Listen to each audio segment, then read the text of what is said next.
end-of-life coach and home funeral guide, Rhonda Lopresti is the co-founder of Peacefully Prepared. She's talking with us about spiritual care directives and their importance as part of advanced care planning. You're connected with the Heart of Hospice. I'm Jerry Finter, here with Helen Bauer. Whether you're a family caregiver or an end-of-life professional, we're here to enhance your hospice experience by connecting you with information you can use about end-of-life care.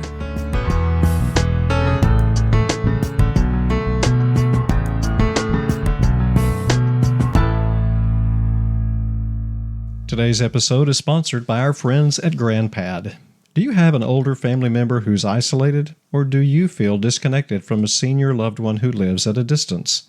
The folks at GrandPad have come up with the perfect solution, an easy-to-use device that connects older adults with family and friends using video chat, email, photo sharing, and more. Visit grandpad.net for details. Okay, so this is really in my niche, if you will. I know. I knew you were going to be abnormally, unnaturally excited about this particular topic. I am. I have to tell you that. In fact, when we had a pre-interview conversation with Rhonda, she brought up about the spiritual care directive. And I'm like, tell me more about this. What is that? I was really interested in this. And then she was so kind to send us copies of her spiritual care directives. This is not a one-page document. This is a multiple-page document. It's robust and it's comprehensive. And if you're not using it for your patients as a hospice professional, you're crazy. She's got two versions. She has one version that is a spiritual care directive for Buddhists. Yes. And then she has a separate one that is kind of a universal spiritual care directive for anyone. In fact, she says that even someone who would consider themselves to be a non-theist, if you will. Non-theist, atheist, or agnostic. Right. They also could use this. Absolutely. It's not like it's, just for Christian. It's not for a religion. You don't have to be religious to use it. Exactly. So she tells us all about it in this interview, but we want to tell you about her too. Rhonda Lopresti is a certified end-of-life and life coach. She's been a holistic health practitioner for 30 years and holds a BA in psychology and philosophy. She's passionate about holding and creating sacred space, personal ritual, spiritual practices, and creative choices through dying and through death care. Yes, and she's also the founder of Peacefully Prepared. It's a service that assists with end-of-life planning. In fact, if you would like to engage her in helping you write your spiritual care directive, she's more than happy to help you with that. And she is the one who developed a spiritual care directive for Buddhists. It's a 10-part signature guide to help clients planning their end-of-life practice with what she calls their Dharma vision, all the way through to the 49 days following death. So she has that, and she also has the one we mentioned earlier. That's a universal spiritual care directive. She's also got a 5-chapter notebook for end-of-life planning called a passing plan. So lots of wonderful products and services through Peacefully Prepared. We could have a whole conversation before we even get to the interview, but here is our conversation, our discussion with Rhonda Lopresti of Peacefully Prepared.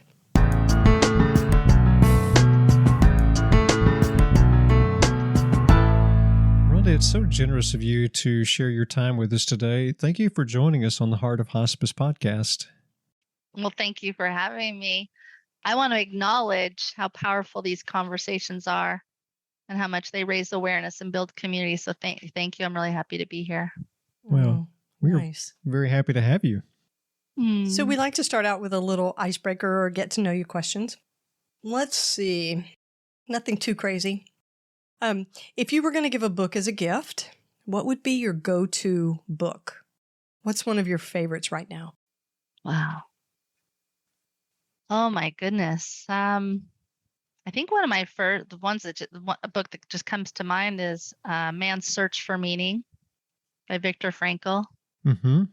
That's one of my all-time favorites. Oh, yeah. That's awesome. Actually, our last guest that interviewed with us mentioned the same book in her interview. Yeah.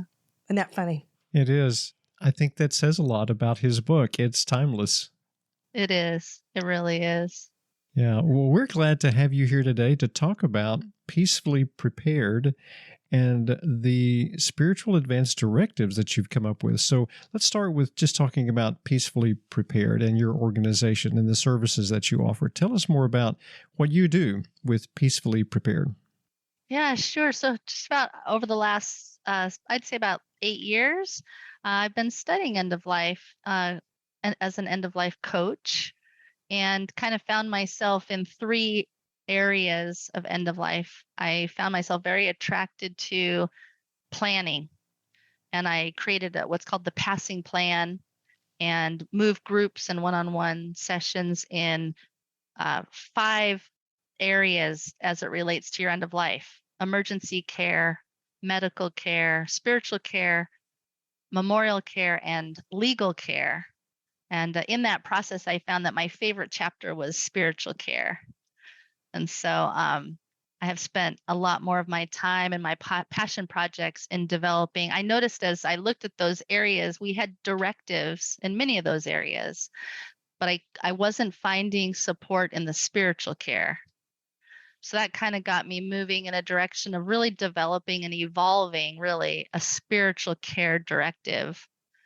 And I have spent most of my time creating that for the Buddhist sector. I personally have been studying Tibetan Buddhism since I was in college. And that's an area that I've spent most of my time and done most of my reading and had most of my death education. So that's kind of where I started, but I've also expanded it into a universal spiritual care directive as well. And then as a part of this experience, I found myself just naturally evolving into the home funeral um, area, and I'm a home funeral guide here in San Diego, California. So those are kind of the three large areas: planning, spiritual care directives, and home funerals. So needed. I want to touch on the advanced care planning part because, as a nurse, a hospice nurse, I'm all about the advanced care planning, but it typically involves what I call the big basics. We're looking at, do you have a medical power of attorney or a healthcare proxy? Do you have an advanced directive or a directive to your physicians? Do you have a medical order for life-sustaining treatment or a POLST? So we have a tendency, I think, as hospice teams and end-of-life professionals to gather those pieces and get them completed and say, hey, we got it all done with you. Yeah. But it's so much more than that. Yeah. And I think a lot of times we're looking for the advanced care plan documentation to be something that really makes the care easier for the team, that it's really not so much about are all the needs of this patient and this family met. It's not holistic. And so when you think about advanced care planning that cares for body, mind, and spirit, a spiritual care directive makes complete and total sense. But I mean, in your experience, wouldn't you say that that's something that a lot of people overlook?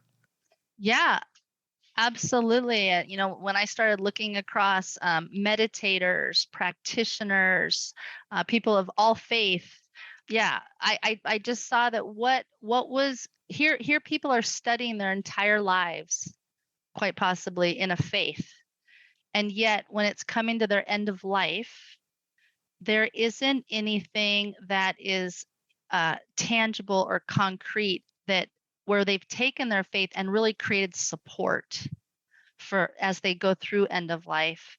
And in many cases, as we become unable to even speak for ourselves, and now the burden is on those who are caring for us, I've noticed that families, circles of friends, didn't have the support to continue to hold that person through the end of life. And so I have found it to be so extraordinary on so many levels when you do a spiritual care directive. But I'll just say at this moment that it's such a beautiful support for you as the practitioner, meditator, faith holder, seeker. If you have ideas, thoughts, aspirations around end of life as a transitional experience, to really write those down and cultivate and reflect on those. And then it ends up being this extraordinary act of kindness for all of those who gather around you, because what we're seeing in our death illiterate culture in so many ways is people come to the bedside and there's a helplessness. People don't know what to do. They don't know how to engage. They don't know what would be useful. They don't know what would have merit. And so having a spiritual care directive that someone can read and really tune in. I mean, I would find myself at the bedside, this was many years ago, and I would be in a room with a woman who had all these beautiful spiritual photos around the bedroom. And I would wonder, what did all this mean to her? And why did she have all this surrounding her? And what would it mean to her now? What could we be whispering in her ear? What could we be offering her in this? I almost call it like an environmental psychology. What could we be creating for her that would really make all of this a living experience for her while she's dying? And often the family or friends would not be accessing this incredible treasury of support, of spiritual support that's right here in the room. So writing down a spiritual character has so many benefits.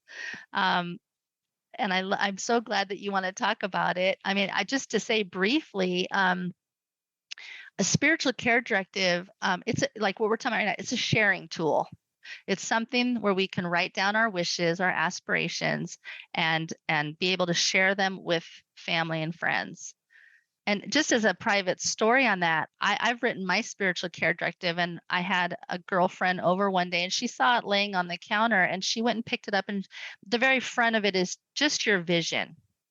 That's where we start. What's your vision around death and dying? What have you reflected on? What does it mean to you? What do you expect might happen? How would you like to manage yourself through it? What's my relationship to dying? What might come up for me? Can I look forward to dying? I mean, that's radical, right? In our Right. culture. Definitely. How could we possibly look forward to dying? What would empower us to go through the dying process? What can we be, how can our picture be big enough about dying and have our understanding be deep enough on the signs and stages and process? How can our understanding of that be big enough so that we can move through it, with some amount of grace and expectation, and rehearse death so that we're not showing up at the last minute, with all this. So my girlfriend was reading my spiritual care directive and she started crying. And I asked her, I said, what's happening for you? And she said, as I read your vision, she says, I would have never known that this is what is at your heart around dying. And by reading this, she said, if I was sitting with you at your bedside, if you were in a coma or if you were suddenly dying for some reason, and I had this document and I could read how you feel about death and dying and how you've prepared and what you anticipate and expect and aspire for, she said, I would be so comforted. I would be so deeply, deeply comforted. And I could see it in her emotion that was true. So what I begin to see in this is that there's two things that could really be affected by having a spiritual care directive. Number one is that it improves the patient's quality of life, because everything that the patient is wanting has been described. It's right there. And so the patient's quality of life is improved because if those around the patient are actually doing those things for him or her, then the patient's quality of life is improved. And the second thing is, as you've just described by what your friend told you, those who are around the patient have an improved quality of life because they're actually doing something for the patient that they know will be fulfilling his or her last wishes. Absolutely. How incredible is that? I mean, so the possible advantages of having an advance directive are huge. So let's talk a little bit more about that. So you in your work support and you guide people who want to have a spiritual care directive. Kind of walk us through the process. How do you help people, and what is the process that you use to help them put together an advance directive like this? Well, I think in the most basic way, coming together one-on-one in a coaching environment, coming together in group and moving through the document in small groups, educating people to have a spiritual directive and be working on it. I just want to say that it goes even beyond just being a sharing tool. It becomes a contemplative tool because it invites you, just like a journal prompting or an exercise, it really invites you to write down, to reflect deeply, to think really mindfully, what is important to me? How do I feel about things like, what is my relationship to medication, for example? Am I someone who's a minimalist and doesn't like medication? Am I someone who wants to be very medicated so that I'm not experiencing any pain whatsoever? What is my relationship to medication? What is my relationship to socializing if I'm under an enormous amount of stress? What kind of aspirations that I maybe have been practicing my whole life would really be comforting to me to hear someone whisper in my ear, even if I'm unconscious. So when I say a contemplative tool, like it's this experience of being able to really reflect deeply about what's important to you and write it down on paper. And then I think about it's an incredible healing tool because we think to ourselves when we're going into the experience of end of life, a lot of stuff comes up. Yes. I mean, it's probably indescribable, the dawning that comes up when you're facing end of life. When I was a little kid, I used to watch Westerns, and I was always moved by one scene that would happen over and over. And I was really fixated on this scene where the cowboy gets shot and he's dying in the scene. And in the last few moments, he has this dawning realization of, please tell my family I love them, or tell my lover I love her, or tell my children I love them. And we hear this. I mean, this is we hear this kind of story all the time. And that was always so touching to me because I thought, wow, we have this incredible dawning of realization, in these last 5 minutes. And as a little kid, I used to sit there and think, what a shame. We could have had this for some time. We could have had the dawning of this realization for maybe months or years, right, before the end, and done something about it. So anyway, that's some of my memories of a little kid in it. And so I think part of a spiritual care directive is drawing forth what we might expect at the end of life well in advance. And so that we can work with what are our wounds, what are our negative biases, what are our what's going to be coming up for us under stress, and let's work with it now. Like if we are having a hard time talking about end of life with our children, how can we be with that long in advance and work through it and clear it and be with our beloved family members so that at the end of life, we've been freed up to just be present to what dying might be asking of us as well. So I just think it's an incredible healing opportunity to look at these things in advance and work some more healing. I think it's an incredible inspirational tool because I think that when we really think about what's important to us at end of life, the prayers, the mantras, the holding, our faith, it invites us to think about, well, if we want to have access to all of that, especially at a time when we're going to be in a lot of pain and have a lot of distraction and fatigue and be wrestling with sickness and illness and deterioration, what is it that we've been practicing our whole life that will hold us? And what's going to be familiar? What's going to be comforting for us to get us through the experience? And so I think it's so inspirational to think, if we think about what's going to happen then, it's such an invitation to begin working with that now. What we find then, we find now. What we find now, we find then, kind of concept. And so really inspirational to work with a spiritual, and it builds community. You know, when we spend time writing these things down, I mean, the very first thing you want to do with a spiritual care directive is share it with an advocate and begin building. I mean, there are some people say, I don't need a spiritual care directive because I just want to die nakedly and I don't want anyone there. And I want it to be really simple. I want you to donate my body to science. So I don't need a directive. And I think to myself, oh, yes, you do, actually, because you need to write down that you want to die nakedly and you don't want anyone around.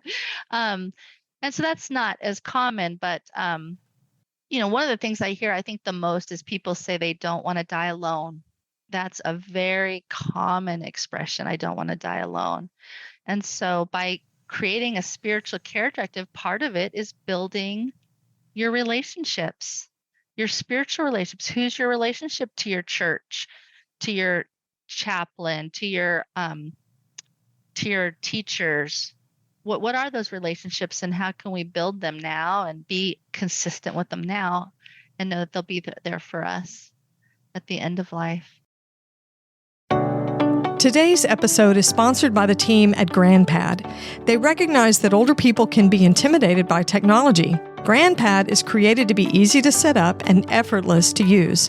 The device allows for email, games, music, and photo and video sharing. The video chat feature came in so handy when my family couldn't visit my mom during the pandemic. She loved seeing photos of her grandkids and great-granddaughter. My brother acts as administrator for my mom's GrandPad. When he has a question, GrandPad customer service is quick and easy to understand. My brother was even able to give my mom instructions that she could follow over the phone.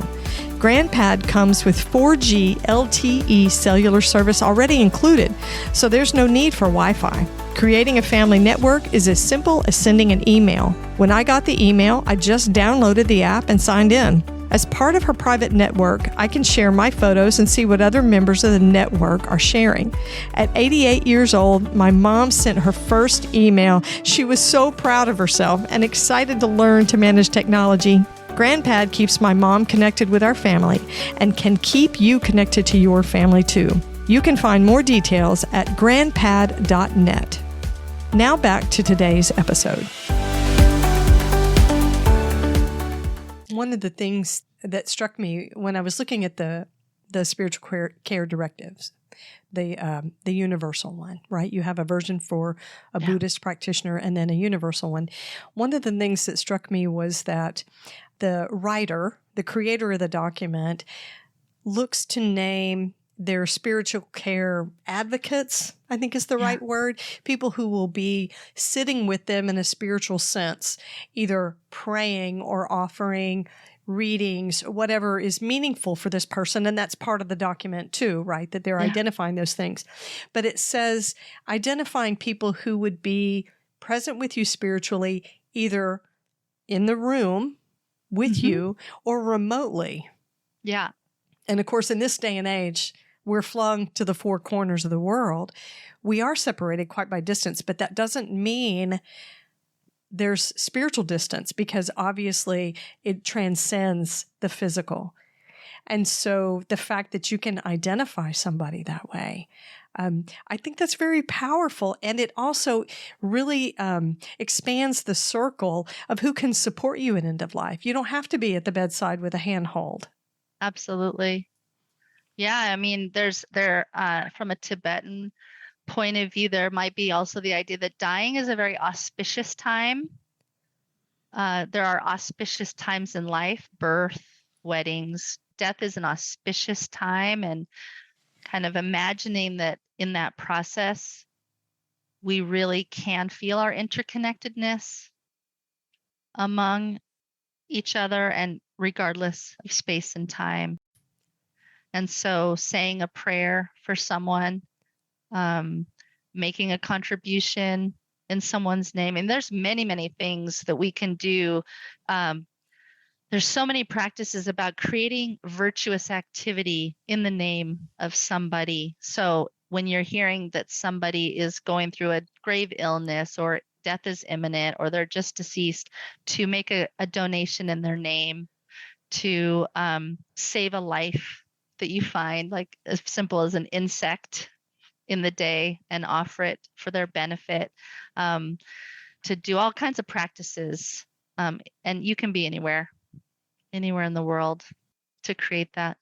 That practice really inspires me, because when you think about it, so a lot of people make donations, they buy flowers because that's something that brings the family joy and comfort, but people donate money to certain causes, whether it's a GoFundMe for their family members, for their kids, even scholarship funds, things like that. But what if it was something as simple as, when you hear about my death, take a moment and remember me and plant a tree. Something like that perpetuates something good, an act of generosity, an act of gratitude. I love that idea. And it's limitless. The possibilities for that are just infinite. Infinite. Absolutely. There are times when I can't make a memorial because of distance and travel. And so what I'll do on the day of that memorial, we just had one recently in Louisiana. I went and I bought several bunches of flowers, and I found a really special place out in my front yard. And I created a bed of flowers, a memorial with my family member's picture and a candle, and sat in that space. Even though I was here and there in Louisiana, I sat in that space at the same time and offered up my love and my honoring to that family member. And I took a picture of this beautiful floral mandala that we had created on this bed of grass. And it was beautiful. And it gave us our time and our space to tune in and express our love for that family member. It's so meaningful. It is. I love that idea. So, Rhonda, if someone is hesitant to create a spiritual directive like this, how would you encourage them? How would you encourage them to move forward and go ahead and do this for themselves? I'm asking for a personal reason. Yeah. asking for a friend. I just want to honor that it's the resistance is natural. I mean, I have so much compassion for that. And I always start really small. I start really small and just sharing the directive. And then inviting, of course, it's really powerful to be in small groups, because you're all in a small group together and you can inspire each other, and there's a sense of accountability, and we move through it, and you're kind of in a holding, loving space. But I would encourage going to the pages that speak to you first, and just with even a pen or pencil, just writing down words, phrases, finding something you love and copying it, cutting it out and pasting it. If it's prayers or poetry or short stories, songs, things that speak to you, just to start somewhere. And I think what happens is we kind of open the box, that we've kind of got a strong lid on. And as that opens, it begins to, the more interest you have in it, the more it becomes interesting. And it becomes a bit of a site, you end up feeling more and more attracted. I was, many, many years ago, I was very afraid of death and dying, like many people, very resistant. And I started studying it. And I studied it from a Tibetan Buddhist point of view. And the more I studied it, the more fascinated I became. And the more fascinated I became, the more I studied it, and it was just this, it just starts to be self-propelling. Scratches are gold. When you can't speak for yourself anymore, The only thing that's going to be left is something you've written down. And phrases and words just become so potent, such a treasury of what's possible for those who are going to be caring for you. So, if you've seen the spiritual care directive, we kind of move through 8 sections, 8 to 10 sections, everything from creating a vision, what you think of, where you're at, what you're thinking about. It moves into aspiration. What are your wishes? There's traditional prayers in every religion, and there's more impersonal prayers and wishes, and then there's self-authored prayers and aspirations. And so I always like to share, like, for me, I'll share something a little personal. I really love the phrase, I just want to stay open and curious. This is very meaningful for me. I just want to stay open and curious in whatever transition I'm being asked to move through any day. When I'm really starting to feel the heat or the stress or the heaviness, Rhonda, just stay open and curious. And so I have that written down in my spiritual care directive on my aspiration prayer. I've got my traditional prayers, of course, but I have written there, I just want to stay open and curious. So if I were in a coma or I was facing end of life and beginning to move through that transitional process, if you were to whisper that in my ear, something I've been saying to myself for many, many, many years that resonates with me, that supports me, that helps me cultivate trust and faith that I'm always going to be okay no matter what. If you were whispering that in my ear, that would be incredibly powerful for me. Now, who would know that? The only reason you're going to know that is if I've shared it with you and I've written it down in my spiritual care directive. And so if you came upon that and you're at my bedside, wow, if I just whisper this in her ear, I find that really soothing and empowering for those who are there to care for you as well. So that's just one small example of aspirations and things that you are familiar with and you would really support you at a time where you are under, again, stress, fatigue, illness. And when we get into that state, we get very narrow.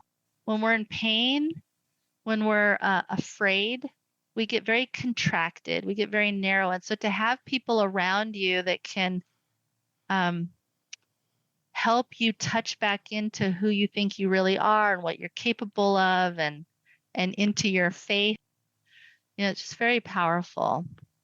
The spiritual directive goes on to a Dharma box, which means what kind of things, what kind of implements, ritual items, what kind of things would be supportive in your environment. Some people love certain photos or views. Sometimes when I think of people that really love the ocean, I've often wanted to project the ocean on the ceiling. What speaks to you, what's comforting to you, what do you love? How can you create an environment through music, visual, we go through as you see in the spiritual care directive, I go through the 5 senses, and that's very, very kind of central in Tibetan Buddhism, that we are 5 senses, and we will go through dying and experience those 5 senses and the dissolution of those 5 senses. And so just thinking about what would be supports, which is, it's also very universal. I think we can all relate to what would support us through our eyes, what would support us through hearing, what would support us through taste, touch, or smell. If you've been smelling a certain fragrance or a certain incense that has been calming to you, just imagine if you have that in your environment when you're dying. We're associated with that sense. We're associated with that smell, and that could be very calming. Some people that love lavender and essential oils, very calming. So putting your Dharma box together is an idea of kind of having things maybe at the ready that would be very supportive and nourishing for you for end of life. And then it moves into approaching death and what would be important to you in maybe the stages going into dying. And that's a beautiful place to write how you would want to be comforted, whether you like to be touched or not touched, where you'd like to remain, all your ideas about medication, sedation, socialization, the things that mean a lot to you and what you would benefit from. I move into the moment of death and talk about people's ideas of how they would envision that for themselves. And then followed with the 3 days following death. Interestingly, in Tibetan Buddhism, we actually don't separate from the body at the last breath. It's a very radical idea, but the Tibetan Buddhists really believe that it takes up to 3 days for the mind to completely separate from the body. There's a process of at the last breath, we kind of start to let go of the outer body, and then we let go of a subtle body, and then we move down into the central channel of the body and go up through the channel and out the crown of the head. And that process can take up to 3 days. So that kind of creates, just a natural experience of wanting to hold the body, that the body's sacred up to possibly 3 days. And if people are interested, that can kind of naturally flow into the home funeral, where we just can keep our loved one, our practitioner, our meditator, our loved one in the same space for those 3 days to allow them to have that process. It brings to mind a question for me. In end-of-life care, working with patients who are seriously ill and terminally ill, we come across patients who say they are atheists, agnostics, that they don't subscribe to organized religion. So could someone, or how would someone who doesn't subscribe to a particular religion, how would they use a spiritual care directive, or could they use a spiritual care directive? Absolutely. Absolutely. I think that, let's say you could, some people might respond to nature, that some people really relate to the sun and the moon and the ocean, the horizon and sunsets and trees and the potency of the 5 elements, in nature itself. So that can often speak to somebody. I think on the spiritual care directive, I'm always a little curious about when people think if dying is just the end.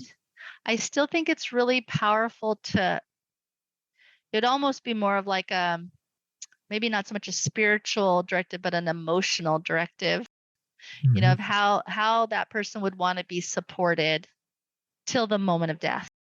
Sure. Yeah. Yeah, that makes sense. Well, when you think about spirit, right, there's an assumption, I think, by many people that if you don't subscribe to a particular religion, that you have a lack of hope, faith. Those things aren't embodied anywhere in your life. And of course, that's not true. And a spiritual care directive talks about all of those things. What gives you hope? What would give you comfort? What would be supportive? Who would be supportive of you? What words would bring you comfort, would lift your spirit? So I think it's not a good document to cubbyhole into a religion, obviously, because it's so much more than that. Human beings as spiritual beings are much broader and deeper and wider than that. Yeah, thank you for that, Helen, because I think you're bringing up probably the most important aspect would be maybe tuning into love. Yeah, that's good. And what is the expression of love for someone, irrespective of a religious denomination or faith? Yeah. Connection. Who do you want to be with? How do you want to be with them? And there's so much poetry and there's so much that speaks into love. Well, and I think that's a good lesson for people who are hearing this that would consider being a spiritual advocate for someone. So there's a lot of diversity inside even a family unit. My husband may have a different faith, or our children may have different faith beliefs, or none. no, Yeah. no religious beliefs. So how would you care for someone who is experiencing an end of life journey and respectfully provide them with the spiritual care that they want? Well, of course, the spiritual care directive is your roadmap. Mm-hmm. Yeah. That's really good. You were very generous to share the documents with Helen and me. So, how can our listeners contact you, and are they able to actually see the documents as well? Yeah, absolutely. I make the document available. I believe it's really an evolution of support, a treasury on, available to all of us. And so, yeah, I make it available. I also feel that it can be very challenging to go through it by yourself. And I find that many people, unfortunately, will get it, not even print it, or get it, print it, and file it. As I think we've already addressed, there can be resistance around really writing these things down. And so the support and the accountability is a really big piece, really. So, but yeah, I make it available. I offer one-on-one sessions for people that would like to move through a directive. I offer group sessions. So I invite anyone, if studying it from a Tibetan Buddhist perspective, please come, please join us. Very, very welcome. And even those who aren't, I'm a death educator, and when I see a program that is sharing the wisdom of the Jewish tradition, or the wisdom of any tradition around the Irish, my father had an Irish wake. So I'm fascinated with that. So when I see these programs, I attend, and I feel like I learn so much from all these beautiful traditions around the world. So if you're that kind of person and you're just really interested in learning more, please join us. My very dear colleague, Lori Krause, and I hold a beautiful circle, a grief circle, every other Thursday night. Anyone and everyone is welcome to attend that. And we talk about life, death, grief in a really safe space. And yeah, you can find me at peacefullyprepared.com, or email me at Rhonda@peacefullyprepared.com.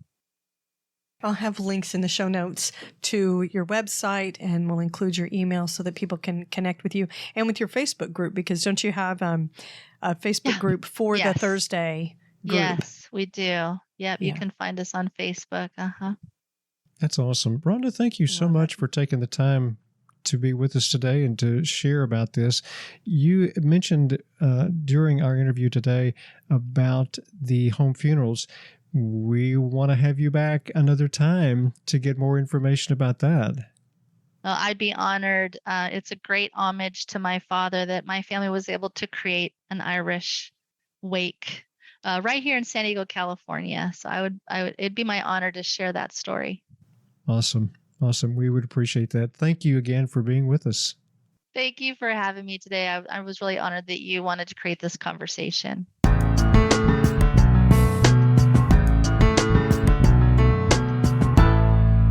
Oh my, that was everything that I expected and more. Is it one of your favorites? It ranks up there pretty high. See, you make fun of me because I always say this is one of my new favorites, but I knew the minute she said spiritual care directive that your jaw just hit the ground. She was speaking your language. As she was, and it was awesome. And then to actually see the paper that she sent, the document, document, it was incredible. Okay, so we know we've talked about this. We're not going to say it, are we? Yeah, I've not made my advanced care plan, but you haven't. I'm so ashamed of you. And neither have you. Okay, so fine. Let's not go there. Tattle. It's true. Neither one of us have. But there's so much pressure now to take care of this. Eventually, somebody's just going to call us and say, look, you jokers, you talk about this all the time and you keep saying you haven't done it. Just do it. But here's another piece to put with that. When you are doing your end of life wishes, don't hit those big basics. Remember? That's right. Medical power of attorney, MOLST or POLST, your advanced directive to your physicians, and your will, your durable power of attorney. Don't just do those. Include your spiritual care directive. If your faith, your spiritual life, or your religious life is important to you, then you need one of these documents. Peacefully Prepared can help you do it. She's an end-of-life coach, and that's great. But those directives are also available to you as a separate piece. And we would encourage you, as a hospice practitioner, an end-of-life doula, a spiritual counselor, an individual, a caregiver for someone with a serious illness, go in and check out that website and find that document. So important. Right. She has ways to connect with her through her website.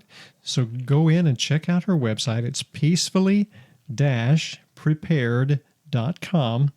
And we'll have a link in the show notes. So all you have to do, you don't have to type it in, just click on the link and it'll take you right to her website. But check out her website. She's got some great information on there that you need to know about. So our thanks to Rhonda Lopresti for being our guest today and sharing this information with our listeners.